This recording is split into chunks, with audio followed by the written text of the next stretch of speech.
সবাইকে এই চ্যানেলে স্বাগত।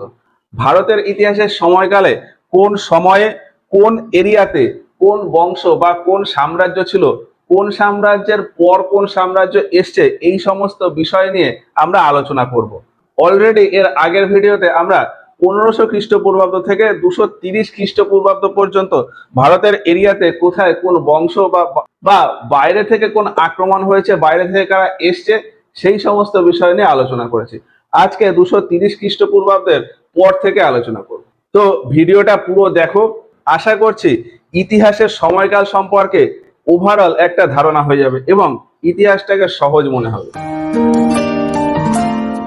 তো 230 খ্রিস্টপূর্বাব্দে দাঁড়িয়ে ভারতের কোথায় কি ছিল আমরা বলেছিলাম, আরো একবার বলি। 230 খ্রিস্টপূর্বাব্দে পুরো ভারতের এরিয়াতে মৌর্য বংশ চলছে। 232 খ্রিস্টপূর্বাব্দে মৌর্য সম্রাট অশোকের মৃত্যু হয় এবং তারপর সিংহাসনে বসেন দশরথ। তো 230 খ্রিস্টপূর্বাব্দে এই পুরো মৌর্য যে সাম্রাজ্য, এই পুরো ভারতের এই পুরো মৌর্য সাম্রাজ্যে রয়েছে দশরথ।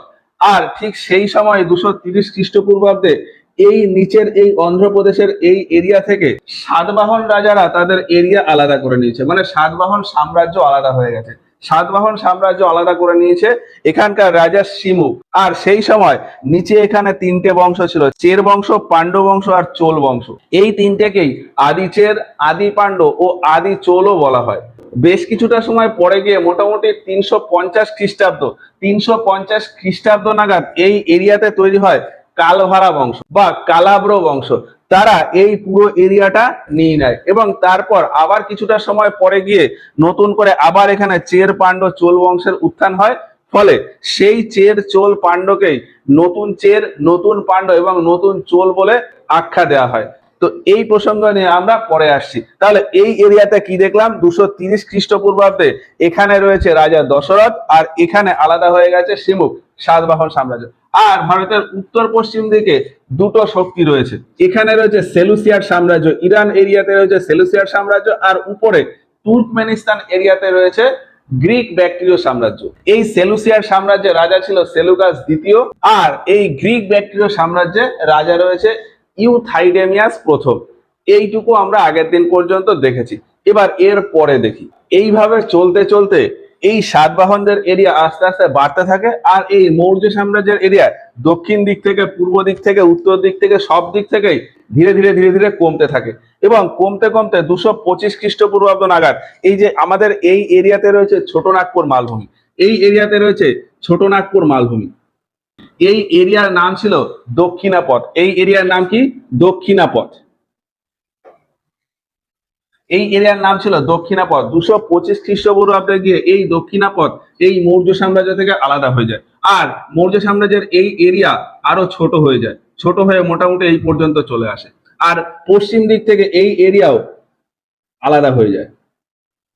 ফলে মৌর্য সাম্রাজ্যের এরিয়া কমে যায় আর এই যে কলিঙ্গ এরিয়া, এই কলিঙ্গ এরিয়াতে আলাদা হয়ে যায় মহামেঘবহন সাম্রাজ্য। কি বললাম?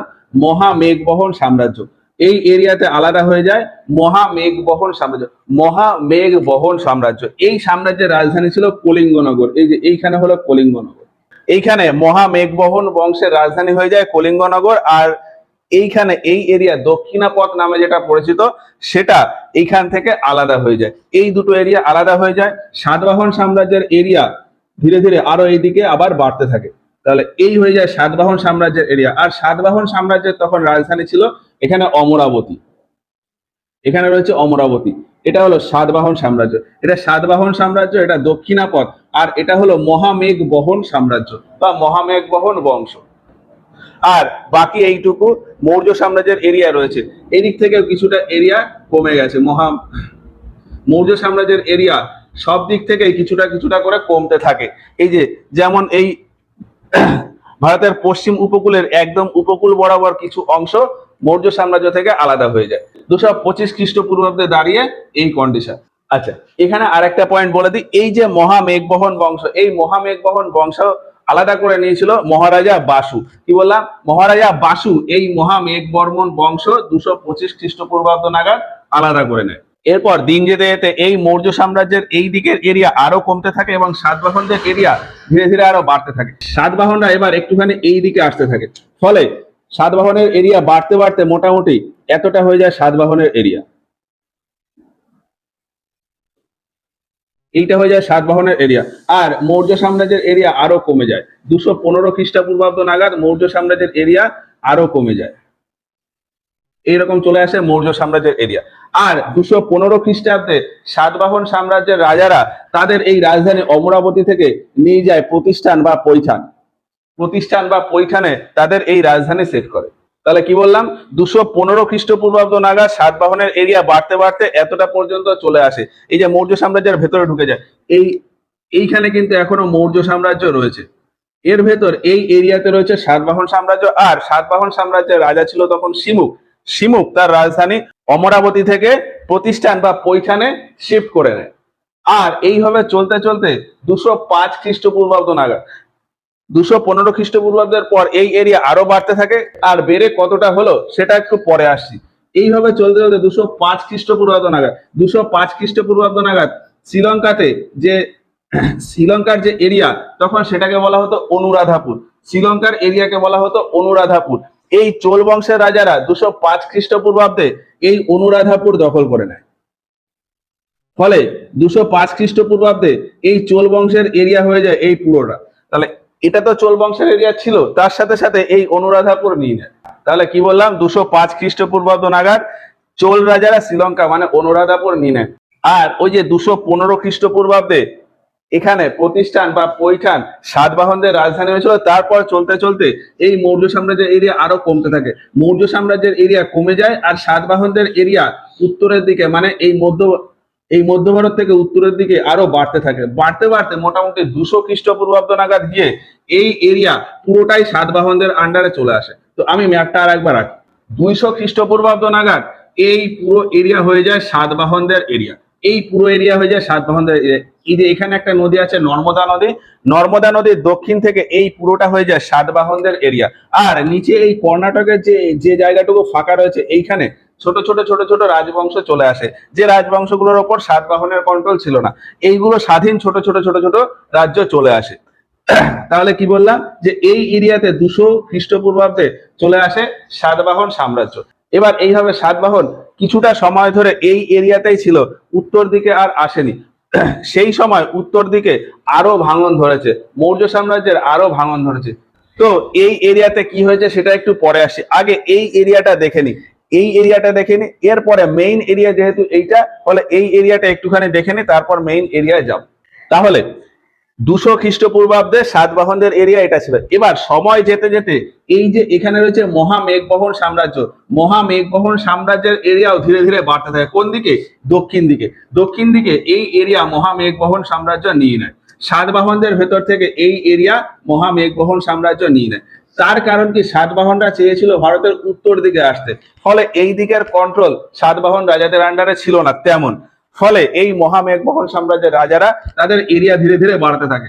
মোটামুটি 185 খ্রিস্টপূর্বাব্দ নাগাদ, 185 খ্রিস্টপূর্বাব্দ নাগাদ মহামেঘবহন সাম্রাজ্য এই এরিয়া নিয়ে নেয়। এবং তারপরেও এই মহামেঘবহন সাম্রাজ্য এরিয়া বাড়তে থাকে। বাড়তে বাড়তে 182 খ্রিস্টপূর্বাব্দ নাগাদ, 182 খ্রিস্টপূর্বাব্দ নাগাদ এই মহামেঘবহন সাম্রাজ্য এখানে চোল সাম্রাজ্য নিয়ে নেয়। এই যে এখানে এই চোলদের যে এরিয়া, এই এরিয়াটাও নিয়ে নেয়। ফলে মহামেঘবহন সাম্রাজ্যের এরিয়া হয়ে যায় এতটা। এই পুরোটাই হয়ে যায় মহামেঘবহন সাম্রাজ্যের এরিয়া। এবার এই চোলদের এরিয়া যখন নিয়ে নেয়, চোলরা এই অনুরাধাপুর নিয়ে নিয়েছিল। চোলরা যেহেতু এই অনুরাধাপুর নিজেদের দখলে নিয়ে নিয়েছিল, ফলে এই মহামেঘবহন সাম্রাজ্যের এরিয়া কোথায় হয়ে যায়? শ্রীলঙ্কা পর্যন্ত হয়ে যায়। মানে মানে মহামেঘবহন সাম্রাজ্যের ভেতর এই অনুরাধাপুর এরিয়াও চলে আসে। এবার সময় যেতে যেতে মোটামুটি 160 খ্রিস্টপূর্বাব্দ নাগাদ, 160 খ্রিস্টপূর্বাব্দ নাগাদ এই মহামেঘবহন সাম্রাজ্য থেকে এই শ্রীলঙ্কা মানে অনুরাধাপুর আলাদা হয়ে যায়। যেহেতু এটা ভারতের মূল ভূখণ্ড থেকে বাইরে, মানে সমুদ্রপথ, মাঝখানে সমুদ্রপথ রয়েছে, ফলে এই মহামেঘবহন সাম্রাজ্যের রাজাদের এই অনুরাধাপুরের উপর তেমন কন্ট্রোল ছিল না। ওই জন্যই এই অনুরাধাপুর সাম্রাজ্য মহামেঘবহন সাম্রাজ্য থেকে আলাদা হয়ে যায় মোটামুটি 160 খ্রিস্টপূর্বাব্দ নাগাদ। তাহলে 160 খ্রিস্টপূর্বাব্দে কি রয়েছে? মহামেঘবহন সাম্রাজ্যের এরিয়া রয়েছে এই। কিন্তু এই এরিয়া এরপরে বেশি দিন ছিল না। মোটামুটি 155 খ্রিস্টপূর্বাব্দ নাগাদ, 155 খ্রিস্টপূর্বাব্দ নাগাদ এইখানে যে চোল রাজারা ছিল, মহামেঘবহন সাম্রাজ্য তো দখল করে নিয়েছে, কিন্তু চোল রাজারা তো রয়েছে, রাজারা নর্মালি তাদের জীবনযাপন চালাচ্ছিল। এইভাবে চালাতে চালাতে 155 খ্রিস্টপূর্বাব্দ নাগাদ এইখানে পুনরায় আবার চোল বংশ চলে আসে। এই এরিয়াতে আবার চোল বংশ চলে আসে। এই পুনরায় আবার চোল বংশের প্রতিষ্ঠা করে আয়েরু। আয়েরু ওই চোল বংশের এইটুকু প্রতিষ্ঠা করে সাথে সাথেই এই পুরো এরিয়াটা চোল বংশের আন্ডারে নিয়ে নেয়। এইটা ঘটে মোটামুটি 155 খ্রিস্টপূর্বাব্দ নাগাদ। এবার এইভাবে চলতে থাকে। এবার এইভাবে চলতে চলতে মোটামুটি 125 খ্রিস্টপূর্বাব্দ নাগাদ 125 খ্রিস্টপূর্বাব্দ নাগাদ এই যে মাঝখানে যে এরিয়া ফাঁকা, এইখানে তৈরি হয়ে যায় পিরানমল সাম্রাজ্য। কি বললাম? পিরানমল সাম্রাজ্য। 125 খ্রিস্টপূর্বাব্দ নাগাদ এই এরিয়াতে তৈরি হয়ে যায় পিরানমল সাম্রাজ্য। রাজা পরী এই পিরানমল সাম্রাজ্যের প্রতিষ্ঠা করে। আর এরপর সাতবাহনের সাম্রাজ্য দক্ষিণের দিকে বাড়তে থাকে। সাতবাহন সাম্রাজ্য দক্ষিণ দিকে এতটাই বাড়ে যে মোটামুটি 100 খ্রিস্টপূর্বাব্দ নাগাদ 100 খ্রিস্টপূর্বাব্দ নাগাদ এই পুরো এরিয়া জুড়ে চলে আসে সাতবাহন সাম্রাজ্য। এই পুরো এরিয়া জুড়ে চলে আসে সাতবাহন সাম্রাজ্য। 100 খ্রিস্টপূর্বাব্দ নাগাদ এই পুরো এরিয়াটাই হয়ে যায় সাতবাহন। দক্ষিণের পুরো এরিয়াটাই হয়ে যায় বলতে গেলে সাতবাহন। আর এইভাবে চলতে চলতে 80 খ্রিস্টপূর্বাব্দে এখানে ছিল পাণ্ড এই পিরানমল দখল করে নেয়। তাহলে 80 খ্রিস্টপূর্বাব্দে কি হয়? এই এরিয়াটা, এই পুরো এরিয়াটা হয়ে যায় পাণ্ড সাম্রাজ্যের এরিয়া। এই যে এইখানে যে 125 খ্রিস্টপূর্বাব্দে একটা ছোট্ট রাজ্য তৈরি হয়েছিল পিরানমল, 80 খ্রিস্টপূর্বাব্দে গিয়ে এই পাণ্ডরা এই পিরানমল নিয়ে নেয়। ফলে 80 খ্রিস্টপূর্বাব্দে দাঁড়িয়ে এই পুরো এরিয়া হয়ে যায় পাণ্ডদের। তাহলে 80 খ্রিস্টপূর্বাব্দে দাঁড়িয়ে কোথায় কি আছে? ভারতের এই এরিয়াতে রয়েছে মৌর্য। এই এরিয়াতে মৌর্য নেই, মৌর্য সাম্রাজ্যের এরিয়াও কমে গেছে। কত কমেছে সেটা আসছি পরে। কিন্তু দক্ষিণ ভারতে 80 খ্রিস্টপূর্বাব্দে দাঁড়িয়ে এই এরিয়াতে রয়েছে পুরো সাতবাহন। এই এরিয়াতে সাতবাহন। এখানে রয়েছে ছোটনাগপুর মালভূমি এরিয়াতে দক্ষিণাপথ সাম্রাজ্য। এইখানে রয়েছে মহামেঘবহন সাম্রাজ্য। নিচে এখানে রয়েছে চোল সাম্রাজ্য, এখানে পাণ্ড, এখানে চের। আর এইভাবে কিছুটা সময় যেতে যেতে মোটামুটি 1 খ্রিস্টাব্দ সেই সময়ও সাতবাহন সাম্রাজ্যের কিছুটা পরিবর্তন হয়ে যায়। সাতবাহন সাম্রাজ্যের এরিয়া, সাতবাহন এই মেঘবহনের ভেতর থেকে এই এরিয়াটা নিয়ে নেয়। তাহলে সাতবাহন সাম্রাজ্যের এরিয়া হয়ে যায় এই পুরোটা। এইটা হয়ে যায় সাতবাহন সাম্রাজ্যের এরিয়া। আর 1 খ্রিস্টাব্দে গিয়ে নিচের এই এরিয়া থেকে একটা ছোট সাম্রাজ্য আলাদা হয়ে যায়। সেটা হলো চুতু সাম্রাজ্য। কি বললাম? চুতু সাম্রাজ্য। সাতবাহনের এই পুরো এরিয়া থেকে নিচের এই এরিয়াতে একটা সাম্রাজ্য আলাদা হয়ে যায়, চুতু সাম্রাজ্য। এই যে এই এরিয়াটা হচ্ছে চুতু সাম্রাজ্য। তাহলে 1 খ্রিস্টাব্দে দাঁড়িয়ে এইটুকু হলো পুরোটা সাতবাহনের এরিয়া। এখানে রয়েছে চুতু সাম্রাজ্য, চের, পাণ্ড, চোল। এখানে নিচে অনুরাধাপুর আলাদা হয়ে গেছিল, অনুরাধাপুর। এখানে রয়েছে মহামেঘবহন বংশ। এখানে রয়েছে দক্ষিণাপথ সাম্রাজ্য। এবার মোটামুটি 1 খ্রিস্টপূর্বাব্দের পর থেকে বেশ কিছুটা সময় ধরেই নিচের এই এরিয়াতে একই রকম ভাবে এরিয়া ছিল। এবার আমরা দেখবো যে উপরের এই এরিয়াতে কখন কি চেঞ্জ হয়েছে। তাহলে একটু আগে যে 200 খ্রিস্টপূর্বাব্দের সময় বলেছিলাম, 200 খ্রিস্টপূর্বাব্দের সময় কি বললাম? যে সাতবাহনদের এরিয়া উপরে এই নর্মদা নদী পর্যন্ত ছিল, আর উপরের এই পুরো এরিয়াটা ছিল মৌর্য সাম্রাজ্যের এরিয়া। এবার এইভাবে চলতে চলতে 190 খ্রিস্টপূর্বাব্দ নাগাদ ভারতের উত্তর পশ্চিম দিকে এরিয়া দখল হয়ে যায়। উত্তর পশ্চিম দিকে কি ছিল? এখানে ছিল সেলুসিয়ার সাম্রাজ্য, এখানে ছিল গ্রিক ব্যাক্ট্রিয় সাম্রাজ্য। তো এই 190 খ্রিস্টপূর্বাব্দে এই সেলুসিয়ার সাম্রাজ্যকে এই গ্রিক ব্যাক্ট্রিয় সাম্রাজ্য দখল করে নেয়। মানে এই পুরো এরিয়াটা হয়ে যায় গ্রিক ব্যাক্ট্রিয় সাম্রাজ্যের। সেলুসিয়ার সাম্রাজ্যের রাজাদের হারিয়ে গ্রিক ব্যাক্ট্রিয় রাজারা এই পুরো এরিয়াটা গ্রিক ব্যাক্ট্রিয় সাম্রাজ্য বলে দখল করে নেয়। ফলে 190 খ্রিস্টপূর্বাব্দে এই পুরো এরিয়া হয়ে যায় গ্রিক ব্যাক্ট্রিয় এরিয়া। আর এর কিছুটা সময় পরে গিয়ে, মানে মোটামুটি 5 বছর পরে গিয়ে 185 খ্রিস্টপূর্বাব্দে কি হয়? এই যে এই মৌর্য সাম্রাজ্যের পুরো এরিয়ার ভেতর এই এরিয়া ছিল রাজস্থানের মরুভূমি এরিয়া। এবার অশোকের মৃত্যুর পর এমনি যে রাজারা এসেছিল তারা দুর্বল ছিল, ফলে তাদের শাসন তেমন ছিল না। ওই জন্য 185 খ্রিস্টপূর্বাব্দ নাগাদ গিয়ে রাজস্থানের এই এরিয়া আলাদা হয়ে যায়। রাজস্থানের এই এরিয়াতে মরুভূমি এলাকা, ফলে এই এরিয়ার কন্ট্রোল তেমন কারোর কাছে থাকতো না। ওই জন্যই 185 খ্রিস্টপূর্বাব্দ নাগাদ এই এরিয়া আলাদা হয়ে যায়। আর এই যে সাম্রাজ্য, উত্তর ভারতের এই সাম্রাজ্য, এই এরিয়াতে মৌর্য সাম্রাজ্যের রাজা ছিল বৃহদ্রথ। বৃহদ্রথের সেনাপতি ছিল পুষ্যমিত্র বৃহদ্রথকে হত্যা করে এই এরিয়াতে শুঙ্গ বংশের স্থাপনা করে। কি বললাম? 185 খ্রিস্টপূর্বাব্দে পুষ্যমিত্র শুঙ্গ এই এরিয়াতে শুঙ্গ বংশের স্থাপনা করে। তবে মৌর্য সাম্রাজ্যের পুরো এরিয়া কিন্তু নেয়নি, কিছুটা অংশ রেখে দিয়েছিল, পশ্চিমের অংশ রেখে দিয়েছিল। এই যে এই এরিয়া জুড়ে হয়ে যায় শুঙ্গ বংশের এরিয়া। এই যে এইখান থেকে এই পূর্ব দিকের এই পুরোটা হয়ে যায় শুঙ্গ বংশের এরিয়া। আর এই যে এই পাশে যেটুকু এরিয়া রয়েছে রাজস্থান বাদ দিয়ে এর এ পাশে এই পশ্চিম দিকে যেটুকু রয়েছে এটুকুতে মৌর্য রাজারা রয়েছে এখনো। আর এই এরিয়া হয়ে যায় শুঙ্গ বংশের। পুষ্যমিত্র শুঙ্গ এই এরিয়াতে শুঙ্গ বংশের স্থাপনা করে। আর যেহেতু এই এরিয়াতে তেমন মৌর্য প্রতাপী শাসক ছিল না, ফলে এর এই পাশে যে গ্রিক ব্যাকট্রীয় সাম্রাজ্য ছিল, এই যে এর এই পাশে যে গ্রিক ব্যাকট্রীয় সাম্রাজ্য, সেই গ্রিক ব্যাকট্রীয় সাম্রাজ্য ভারতের মূল এলাকা দখল করে, মানে এই এরিয়াতে চলে আসে। আমি যদি এই ছোট ম্যাপে দেখি, তোমরা একটু বোঝার চেষ্টা করো। এইখানে রয়েছে আমাদের রাজস্থানের মালভূমি, এখানে হচ্ছে ছোটনাগপুর মালভূমি, এটা হচ্ছে রাজস্থানের মরুভূমি, সরি এই জায়গাতে রয়েছে রাজস্থানের মরুভূমি, এখানে রয়েছে সাতবাহন, এই যে এই নিচের এরিয়াতে রয়েছে সাতবাহন।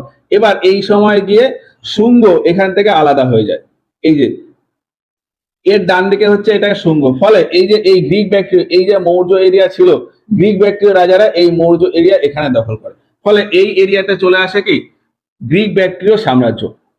গ্রিক ব্যাকট্রীয় রাজারা এখান থেকে মৌর্য এরিয়া দখল করে। আর পশ্চিম দিকে এখানে মৌর্য এরিয়া দখল করেনি, এখানে আমাদের তিনটে আলাদা আলাদা রাজ্য তৈরি হয়ে যায়। মরুভূমি এরিয়া থেকে বাঁ দিকে এই এরিয়া ছিল গ্রিক ব্যাকট্রীয় সাম্রাজ্য। আর এখানে নিচের দিকে গুজরাটে এই বর্তমান পাকিস্তানের সিন্ধ প্রদেশ আর গুজরাট আর রাজস্থানের কিছুটা এরিয়া দিয়ে এখানে তিনটে আলাদা রাজ্য স্থাপন হয়ে যায়। তিনটে ছোট ছোট সাম্রাজ্য বা ছোট ছোট রাজ্য স্থাপন হয়ে যায়। কি কি সেই তিনটে রাজ্য? এখানে ছিল পাটালেনা, সৌরাষ্ট্র আর অবন্তী। তিনটে আলাদা আলাদা ছোট ছোট রাজ্য স্থাপন হয়ে যায়। পাটালেনা, সৌরাষ্ট্র আর অবন্তী, এগুলো আমাদের না জানলেও চলবে। পাটালেনা, সৌরাষ্ট্র আর অবন্তী। তাহলে এই 185 খ্রিস্টপূর্বাব্দে দাঁড়িয়ে কি দেখলাম? যে এই ব্যাকট্রীয় রাজারা এই এরিয়া দখল করে নিল। সরি, 182 খ্রিস্টপূর্বাব্দে দাঁড়িয়ে 182 খ্রিস্টপূর্বাব্দে দাঁড়িয়ে কি দেখছি? ব্যাকট্রীয় শাসক এই এরিয়া নিয়ে নিচ্ছে, ভারতের এই এরিয়াটা নিয়ে নিচ্ছে, নিচের এইটুকু এরিয়া ছাড়া, পাটালেনা, সৌরাষ্ট্র আর অবন্তী ছাড়া নিয়ে নিল। আর ভারতের এই এরিয়াতে চলে এলো শুঙ্গ বংশ। এবার এই ম্যাপে যদি আমি আরেকটুখানি দেখানোর চেষ্টা করি, এই যে তাহলে 182 খ্রিস্টপূর্বাব্দে দাঁড়িয়ে ব্যাকট্রীয় সাম্রাজ্যের এরিয়া কতটা? এই পুরোটা হলো ব্যাকট্রীয় সাম্রাজ্যের এরিয়া, এই পুরোটা হলো ব্যাকট্রীয় সাম্রাজ্যের এরিয়া। এবার 2 বছর পরে গিয়ে 180 খ্রিস্টপূর্বাব্দে 180 খ্রিস্টপূর্বাব্দে গিয়ে এই ব্যাকট্রীয় বা গ্রিক ব্যাকট্রীয় সাম্রাজ্য আবার দুই ভাগে ভাগ হয়ে যায়। এইভাবে দুই ভাগে ভাগ হয়ে যায়। একটা হচ্ছে ইন্ডিয়ার সাইডে, ওই জন্য এইখানে রাজারা নিজেদের নাম দিয়ে দেয় ইন্দো গ্রিক, আর উপরের এই রাজারা তাদের যে গ্রিক ব্যাকট্রীয় ছিল সেটাই রেখে দেয়। তাহলে কি বললাম? এখানে দুটো গ্রিক ব্যাকট্রীয়তে ভাগ হয়ে গেল, একটা হলো ইন্দো গ্রিক ব্যাকট্রীয় আর একটা শুধুমাত্র গ্রিক ব্যাকট্রীয়। এই এরিয়ার রাজা ছিল প্যান্টালিয়ন। কি বললাম? প্যান্টালিয়ন। প্যান্টালিয়ন এই এরিয়াকে আলাদা হিসাবে ঘোষণা করে দেয় ইন্দো গ্রিক ব্যাকট্রীয় শাসক হিসাবে। ইন্দো গ্রিক ব্যাকট্রীয় শাসক প্যান্টালিয়ন এই এরিয়াকে আলাদা করে নেয় 180 খ্রিস্টপূর্বাব্দে। তাহলে এই 180 খ্রিস্টপূর্বাব্দে দাঁড়িয়ে কি কি দেখছি? এখানে আমাদের দুটো গ্রিক ব্যাকট্রীয় রইল। 180 খ্রিস্টপূর্বাব্দে দাঁড়িয়ে এখানে গ্রিক ব্যাকট্রীয়, এখানে ইন্দো গ্রিক ব্যাকট্রীয়, এখানে রাজস্থানের মরুভূমি এরিয়া, এইখানে নিচে আমাদের তিনটে ছোট ছোট সাম্রাজ্য তৈরি হয়ে গেছে, পাটালিন, সৌরাষ্ট্র আর অবন্তী। এই যে এরিয়াতে পাটালিন, সৌরাষ্ট্র আর অবন্তী। আর এই এরিয়াতে রয়েছে শুঙ্গ বংশ, এখানে সাতবাহন, এখানে হচ্ছে দক্ষিণাপদ, এই এরিয়াতে কলিঙ্গ এরিয়াতে রয়েছে মহামেঘবহন বংশ, আর নিচে যা রয়েছে সেটা তো রয়েছে। এই হচ্ছে 180 খ্রিস্টপূর্বাব্দ নাগাদ এইটা হলো। এবার এইভাবে সময় যেতে যেতে সময়টা আসে 165 খ্রিস্টপূর্বাব্দ। 165 খ্রিস্টপূর্বাব্দ নাগাদ এই যে ইন্দো ব্যাকট্রীয়, এই যে এখানে রয়েছে, তাহলে কি ইন্দো ব্যাকট্রীয়, এই ইন্দো ব্যাকট্রীয় ভারতের মূল এলাকায় ঢোকার চেষ্টা করে। আর এই সময় এখানে কি ছিল বললাম? শুঙ্গ বংশ। শুঙ্গ বংশের রাজধানী ছিল পাটলিপুত্র। এই যে এখানে রয়েছে পাটলিপুত্র বা বর্তমানে যেটা পাটনা। তাহলে এর রাজধানী রয়েছে এখানে। ফলে উত্তর ভারতের এই দিকে এই শুঙ্গ রাজাদের কন্ট্রোল তেমন ছিল না। ওই জন্যই এই ইন্দো গ্রিক বা ইন্দো ব্যাকট্রীয় যে শাসক, তাদের এরিয়া আবার ভারতের এই এরিয়াতে চলে আসে। 165 খ্রিস্টপূর্বাব্দ নাগাদ তারা এই এরিয়াটা দখল করে। তাহলে কি বললাম? 165 খ্রিস্টপূর্বাব্দ। 165 খ্রিস্টপূর্বাব্দে এই ইন্দো গ্রিক যে এই যে ইন্দো গ্রিক ব্যাকট্রীয় বা ইন্দো গ্রিক যে রাজারা রয়েছে, ইন্দো গ্রিক রাজা ছিল ডিমিট্রিয়াস। ইন্দো গ্রিক রাজা ছিল ডিমিট্রিয়াস। ডিমিট্রিয়াস তার এরিয়া এদিকে বাড়াতে থাকে, বাড়াতে বাড়াতে এই এরিয়া হয়ে যায় পুরো ইন্দো গ্রিকদের। এই এরিয়া পুরোটা হয়ে যায় ইন্দো গ্রিকদের। আর ইন্দো গ্রিকরা যেহেতু এই এরিয়া বাড়াতে থাকে, ফলে শুঙ্গ রাজারা তাদের এরিয়া পূর্ব দিকে বাড়াতে থাকে। পূর্ব দিকে শুঙ্গদের এরিয়া মোটামুটি এতটা হয়ে যায়। শুঙ্গদের যেহেতু প্রভাব ছিল এই পাটলিপুত্র এর এই দিকে, ফলে এই দিকে তাদের এরিয়া বাড়াতে থাকে। তাহলে কি বললাম? 165 খ্রিস্টপূর্বাব্দে দাঁড়িয়ে এই এরিয়াতে চলে আসলো ইন্দো গ্রিক। ফলে শুঙ্গ বংশের এরিয়া মাঝখানে এইটুকু থেকে গেল। এবার এইভাবে সময় যেতে যেতে 160 খ্রিস্টপূর্বাব্দ, 160 খ্রিস্টপূর্বাব্দে আবার ইন্দো গ্রিকের জায়গায় চলে আসছে গ্রিক ব্যাকট্রিয়। এই যে এইখানে বলেছিলাম যে এই এরিয়াতে রয়েছে গ্রিক ব্যাকট্রিয়, এই গ্রিক ব্যাকট্রিয়তে শাসক রয়েছে ইউক্রেটিডেস। কি বললাম? ইউক্রেটিডেস। এই গ্রিক ব্যাকট্রিয় এরিয়াতে, এই গ্রিক ব্যাকট্রিয় এরিয়াতে শাসক ছিল ইউক্রেটিডেস। এই যে 165তে দাঁড়িয়ে এই ইন্দো গ্রিকের এরিয়া চলে এসছে এত দূর। এবার এই যে এই পুরোটা যে ইন্দো গ্রিকের এরিয়া চলে এসছে, এখানে গ্রিক ব্যাকট্রিয় শাসক রয়েছে ইউক্রেটিডেস। ইউক্রেটিডেস এই ইন্দো গ্রিক এরিয়াটাকে পুনরায় আবার গ্রিক ব্যাকট্রিয় শাসকের ভেতর নিয়ে নেয়। তাহলে এই ইন্দো গ্রিকের জায়গায় আবার কি চলে আসে? গ্রিক ব্যাকট্রিয়। তাহলে এই গ্রিক ব্যাকট্রিয়র এরিয়া হয়ে যায় পুরো এতটা, এই পুরোটা হয়ে যায় আমাদের গ্রিক ব্যাকট্রিয় এরিয়া। ভারতের বেশিরভাগ জায়গায় চলে আসে গ্রিক ব্যাকট্রিয় এরিয়া। এই যে এই পুরোটায়, এই পুরো জায়গাতে কে চলে আসে? গ্রিক ব্যাকট্রিয়। এই পুরো এরিয়াতে এর এর উত্তর পশ্চিম দিকে যা আছে সব মিলিয়ে এই এরিয়াতে চলে আসে গ্রিক ব্যাকট্রিয় সাম্রাজ্য। আর এখানে যে গ্রিক ব্যাকট্রিয় সাম্রাজ্য রয়েছে, এর ভেতরে ওই যে ইন্দো গ্রিক ছিল, ইন্দো গ্রিক রাজাদের বংশধররাই ছিল। ইন্দো গ্রিক রাজাদের বংশধরদের ভেতর একজন ব্যক্তি ছিলেন মিনান্ডার।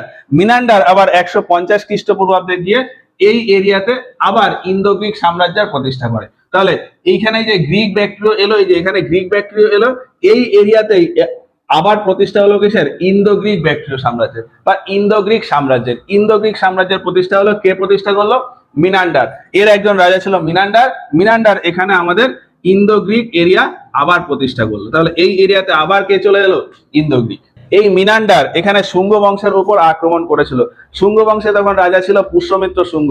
শুঙ্গ বংশের ক্লাস যখন করেছি তখন বলেছিলাম যে মিনান্ডার পুষ্যমিত্র শুঙ্গের উপর আক্রমণ করেছিল। পুষ্যমিত্র শুঙ্গ তার ছেলে অগ্নিমিত্রকে দিয়ে মিনান্ডারকে হারিয়ে দেয়। মিনান্ডার ফিরে যাওয়ার সময় দেখা হয়ে গেছিল নাগসেনের সাথে। নাগসেনের সাথে মিনান্ডারের যে বার্তালাপ, সেটার বিবরণ পাওয়া যায় মিলিন্দ পানহ এই একটা গ্রন্থ থেকে। তো সেটা ইতিহাসের ডিটেলসে চর্চা। আমরা এরিয়া নিয়ে আলোচনা করছি। তাহলে এই এরিয়াতে মিনান্ডার কি করে? মিনান্ডার এই এরিয়াকে স্বাধীন করে নেয় এবং তারপর মিনান্ডার চেয়েছিল শুঙ্গ বংশের উপর আক্রমণ করতে, কিন্তু শুঙ্গ বংশের রাজা পুষ্যমিত্র শুঙ্গ অগ্নিমিত্রকে দিয়ে ওই মিনান্ডারকে হারিয়ে দেয়। ফলে মিনান্ডার আর এর এ পাশে আসতে পারেনি। এই এরিয়াতেই ছিল মিনান্ডার। এই ঘটনাটা ঘটছে 145 খ্রিস্টপূর্বাব্দ নাগাদ। এবার এই সময় আরো একটা ঘটনা ঘটে যায় 144 খ্রিস্টপূর্বাব্দ। 144 খ্রিস্টপূর্বাব্দে এই এরিয়াতে চলে আসে শক শাসকরা।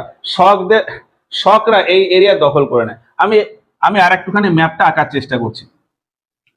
এই যে 145 খ্রিস্টপূর্বাব্দে এই এরিয়া চলে আসে মিনান্ডারের সাম্রাজ্য মিনান্ডারের সাম্রাজ্য ছিল ইন্দো গ্রিক সাম্রাজ্য। ঠিক পরের বছর 144 খ্রিস্টাব্দ, 144 খ্রিস্টপূর্বাব্দে এই এরিয়াতে চলে আসে শক রাজারা। এই মধ্য এশিয়া থেকে একটা জাতি এসেছিল শক জাতি। সেই শক জাতিরা এসে এই এরিয়াতে আলাদা রাজ্য হিসাবে ঘোষণা করে নেয় শক সাম্রাজ্য। আর এইভাবে উত্তর পশ্চিম এরিয়া ছিল। এবার এইভাবে একটু সময় যেতে যেতে 140 খ্রিস্টপূর্বাব্দ, এই যে এখানে রয়েছে বললাম অবন্তী, এখানে আমাদের তিনটে সাম্রাজ্য আলাদা হয়ে গেছিল, পাটালিন, সৌরাষ্ট্র আর অবন্তী। এর ভেতরে এই অবন্তী সাতবাহন নিয়ে নেয় 140 খ্রিস্টপূর্বাব্দ নাগাদ। সাতবাহন এই অবন্তী এরিয়াটাকে নিজের ভিতর নিয়ে নেয়। তাহলে সাতবাহনের এরিয়া হয়ে যায় 140 খ্রিস্টপূর্বাব্দে এই এতটা। তাহলে সাতবাহন এবার উত্তর দিকে তাদের সাম্রাজ্য বিস্তার করতে থাকে। এবার এই 140 খ্রিস্টপূর্বাব্দে দাঁড়িয়ে যদি আমি দেখি যে কোথায় কি রয়েছে, কারণ কোথায় কি রয়েছে এটা মাঝে মাঝে একবার ওভারঅল দেখে নেওয়া ভালো।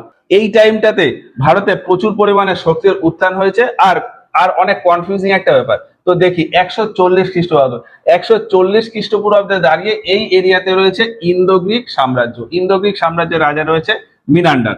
এই এরিয়াতে রয়েছে শুঙ্গ বংশ। এখানে হচ্ছে দক্ষিণাপথ আলাদা এরিয়া রয়েছে। এখানে হচ্ছে রাজস্থানের মরুভূমি এরিয়া।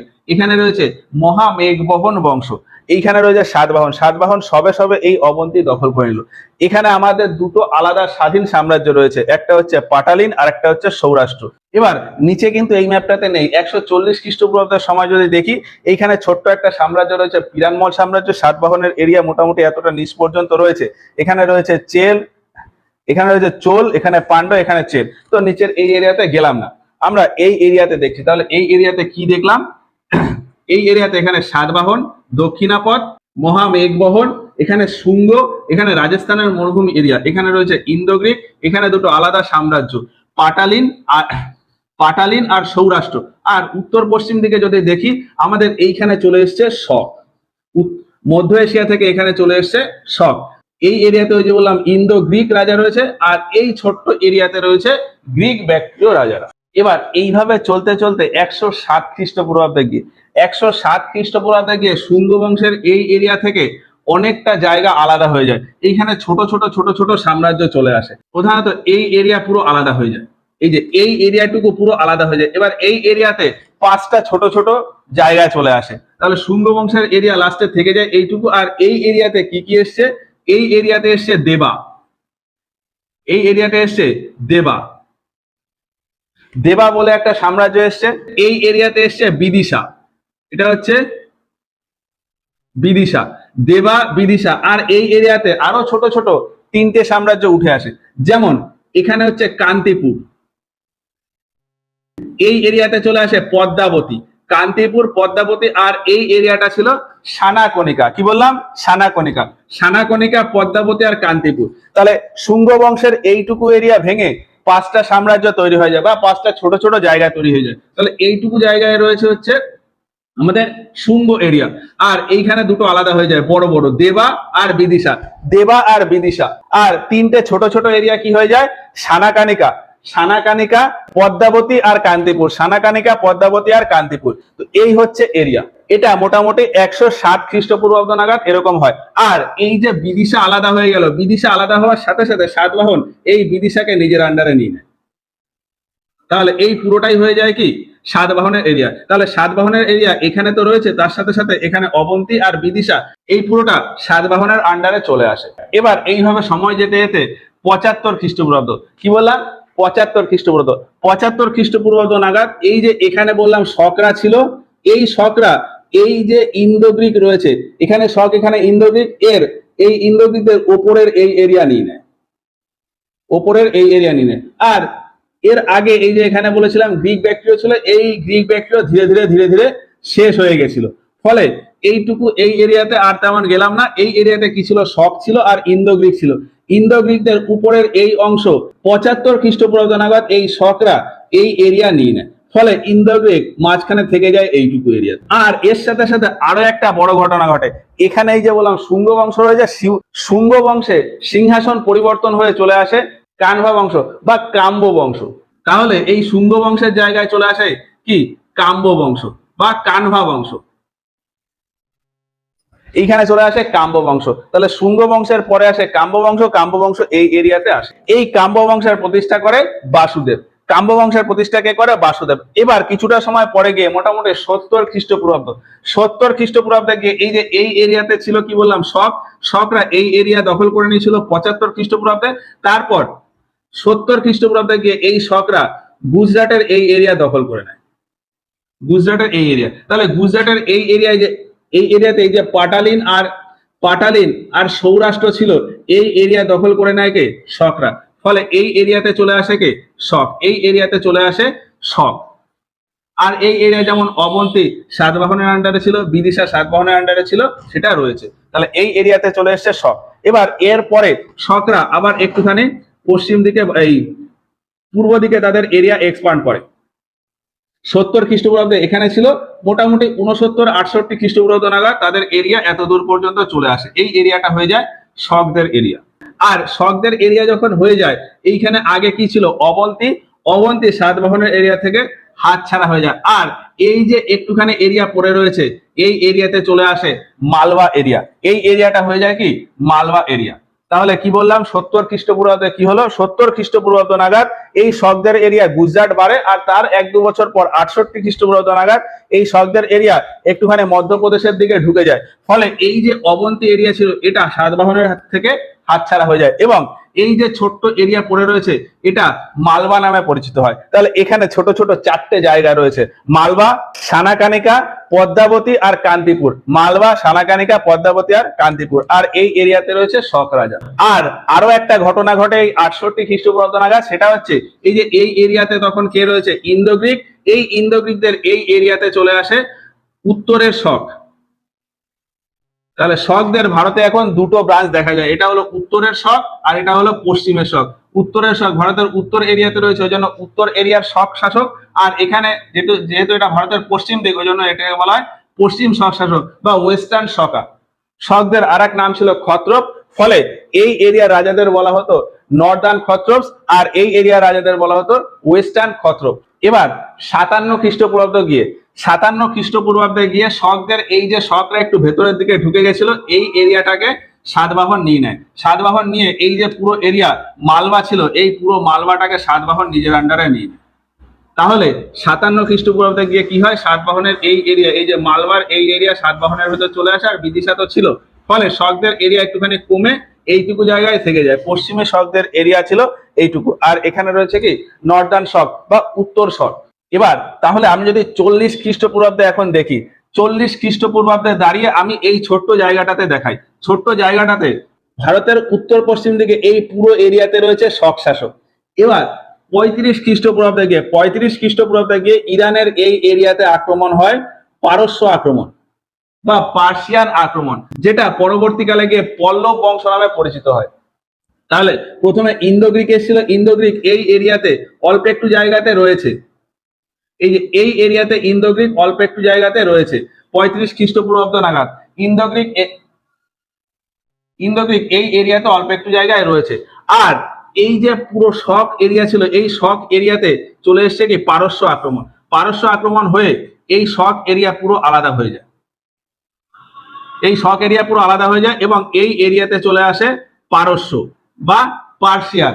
এখানে পার্সিয়ান সাম্রাজ্যের প্রতিষ্ঠা হয়। ফলে শকরা এখানে নিচে একটুখানি জায়গাতে শক রয়েছে, যেটাকে বলা হয় ওয়েস্টার্ন শক, আর উপরে এই জায়গাতে শক রয়েছে, যেটাকে বলা হয় নর্দার্ন শক। তাহলে এখানে রয়েছে পারস্য সাম্রাজ্য বা পার্সিয়ান এম্পায়ার, এখানে ওয়েস্টার্ন শক, এখানে নর্দার্ন শক। এবার এটা তো গেলো এই পাশের এরিয়া। এবার কিছুটা সময় পরে গিয়ে 26 খ্রিস্টপূর্বাব্দ, 26 বা 25 খ্রিস্টপূর্বাব্দ নাগাদ এই সাতবাহন বংশের রাজারা, কানভা বা কাম্ব বংশের রাজা ছিল সুশর্মা, এখান থেকে গিয়ে সুশর্মাকে হত্যা করে দেয় এবং এবং এই যে শুঙ্গ বংশ রয়েছে, এই শুঙ্গ বংশ ভেঙে ছোট ছোট ছোট ছোট এরিয়াতে ভাগ হয়ে যায়। এইখানে এরকম ছোট ছোট এরিয়া তৈরি হয়ে যায়। তবে এই এরিয়াগুলো সাতবাহন রাজারা আর দখল করেনি, মানে সাতবাহন রাজারা আর এই এরিয়াতে যায়নি। এখান থেকে সুশর্মাকে হত্যা করে ওখানেই রেখে দেয়। পরে আবার সাতবাহন রাজারা ব্যাক করে এই এরিয়াতে চলে যায়। সাতবাহন সাম্রাজ্যের এরিয়া এই এরিয়াতেই ছিল, এই এরিয়াতে কখনো সাতবাহন যায়নি। ফলে কাম্ব বংশ শেষ হয়ে যাওয়ার পর এইরকম ছোট ছোট ছোট ছোট এরিয়া ভাগ হয়ে যায়। এই এরিয়াতেই ধীরে ধীরে চলে আসে গুপ্ত সাম্রাজ্য। এবার এই এরিয়াতে দেখলাম, এবার কিছুটা সময় পরে গিয়ে ভারতের উত্তর পশ্চিম এরিয়াতে আর একটা ঘটনা ঘটে। এই যে এখানে যে পারস্য আক্রমণ হয়েছিল, পারস্য সাম্রাজ্যের প্রতিষ্ঠা মোটামুটি হয়েছিল, কিন্তু এই এরিয়াতে ইন্দো পার্থিয়ান বলে একটা সাম্রাজ্যের প্রতিষ্ঠা হয়। ইন্দো পার্থিয়ান বা পারস্য বা পল্লব সাম্রাজ্য বলে একটা সাম্রাজ্যের প্রতিষ্ঠা হয় এই এরিয়াতে। এখানকার রাজা ছিল গন্ডোফার্নেস বা গন্ডোফারেস। গন্ডোফারেস বা গন্ডোফার্নেস এই এরিয়াতে কি হয়, পারস্য বা পার্থিয়ান সাম্রাজ্যের প্রতিষ্ঠা করে। পল্লব সাম্রাজ্য বা পার্থিয়ান সাম্রাজ্যের প্রতিষ্ঠা করে, ইন্দো পার্থিয়ান এম্পায়ার।